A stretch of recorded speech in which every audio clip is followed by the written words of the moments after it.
Oke, halo semuanya. Sebelum kita mulai, aku mau nanya dulu nih, pernah nggak sih kalian dengar berita perusahaan A beli perusahaan B, tapi habis itu bingung, ini tuh catatnya gimana ya di akuntansi? Nah, soalnya di dunia bisnis, akuisisi itu tuh sering banget kejadian, tapi di akuntansi nggak semua yang disebut akuisisi itu langsung dicatat sebagai kombinasi bisnis. Nah, di episode Akuntak Podcast kali ini, kita bakal ngobrol santai soal PSAK 22 tentang kombinasi bisnis yang sekarang sudah diperbarui dan dikenal sebagai PSAK 103.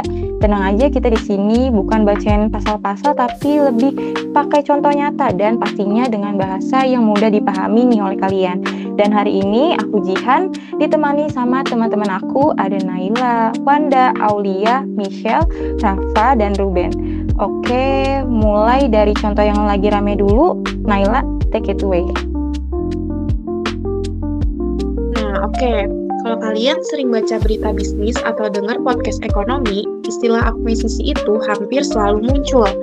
Salah satu yang sempat ramai dibahas adalah kabar bahwa Netflix tuh disebut-sebut akan mengakuisisi Warner Bros. Banyak orang nih langsung mikir, wah ini berarti perusahaannya udah gabung dong. Padahal yang perlu diluruskan dulu, kabar ini sebenarnya belum final. Sampai sekarang masih sebatas rencana dan proses, belum benar-benar terjadi. Disinilah sisi akuntansinya jadi menarik. Kasus ini justru jadi contoh yang pas banget buat PSAK 103.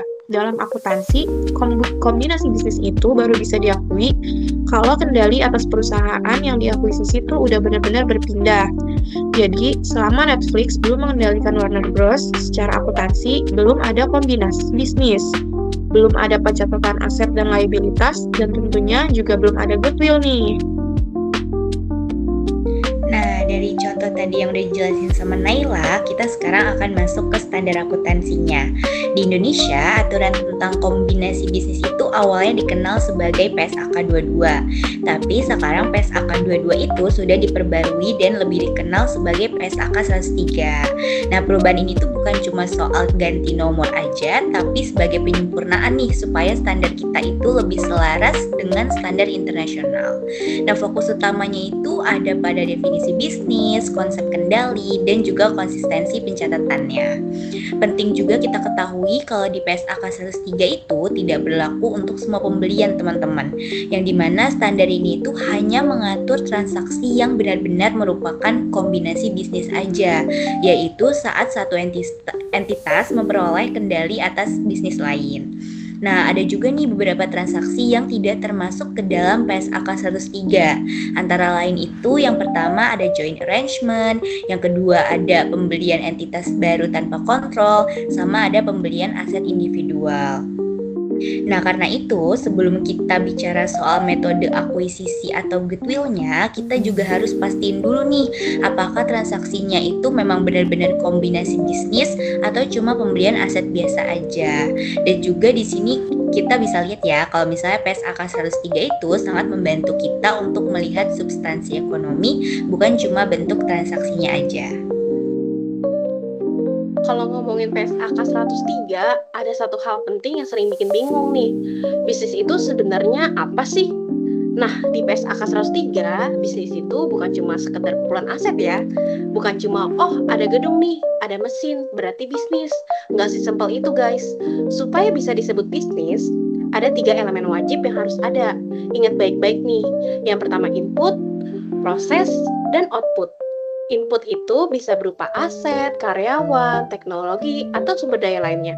Kalau proses, itu cara input tadi diolah.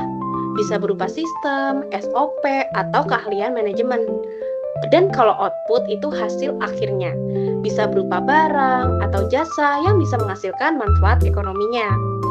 Kalau dari 3 ini salah satunya nggak ada, bisa jadi itu bukan kombinasi bisnis, tapi cuma akuisisi aset biasa. Terus selain soal bisnis ada konsep yang gak kalah penting, yaitu kendali. Kendali itu apa sih?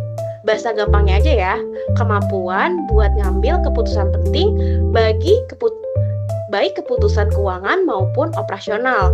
Dan di saat yang sama, itu menikmati manfaat ekonomi dari perusahaan itu. Jadi bukan cuma punya saham di atas kertas, tapi benar-benar bisa mengatur arah perusahaan dan dapat hasilnya juga. Dan untuk metode-metodenya bakal dijelasin nih sama Michelle. Nah, kalau sebuah transaksi itu sudah masuk ke dalam kategori kombinasi bisnis, PSAK 103 itu tuh mewajibkan nih bahwa mereka tuh harus memakai metode akuisisi. Jadi tidak bisa asal catat aja. Nah, metode ini sebenarnya simpel kok.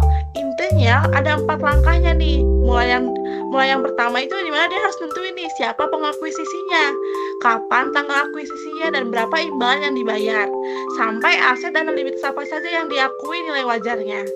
Kalau kombinasi bisnisnya sudah memenuhi definisi PSAK 103, berarti ini mewajibkan metode akuisisinya semua dihitung di satu momen yang penting, di mana pada tanggal akuisisi itu. Jadi kenapa ini bisa dibilang krusial? Karena tuh sejak saat itu laporan keuangan harus benar-benar menunjukin kondisi ekonomi yang sebenarnya, bukan sekadar angka di kertas saja. Nah, jadi biasanya dari proses akuisisi ini dia kan bakal muncul yang namanya goodwill. Jadi gampangnya gini, goodwill itu dia muncul kalau harga yang dibayar perusahaan pembeli itu dia lebih mahal dibanding nilai asli dari aset perusahaan yang dibeli. Jadi kayak contoh simpelnya gini, misalkan ada perusahaan A kan, itu dia beli perusahaan B seharga 5 miliar. Kalau dihitung-hitung nilai wajar aset neto si perusahaan B ini kan cuma 4,2 miliar. Nah, berarti ada selisih 800 juta dong. Selisih 800 juta itu dia dicatat sebagai goodwill. Terus kenapa sih perusahaan itu mau bayar lebih? Karena ada hal-hal yang gak kelihatan di laporan keuangan. Dan itu dia kayak punya nilai yang tinggi. Contoh kayak reputasi, kekuatan brand, atau potensi sinergi yang bikin bisnis mereka ini jadi makin oke ke depannya.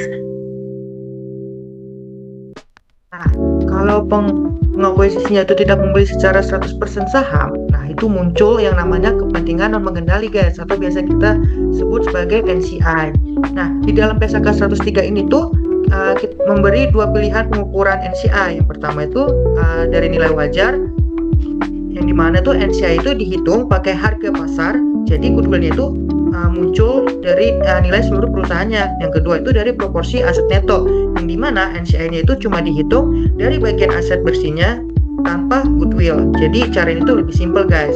Nah, kalau setelah itu kepemilikannya berubah tapi kontrolnya tetap ada, nah maka dicatatnya sebagai transaksi ekuitas, bukan laba rugi.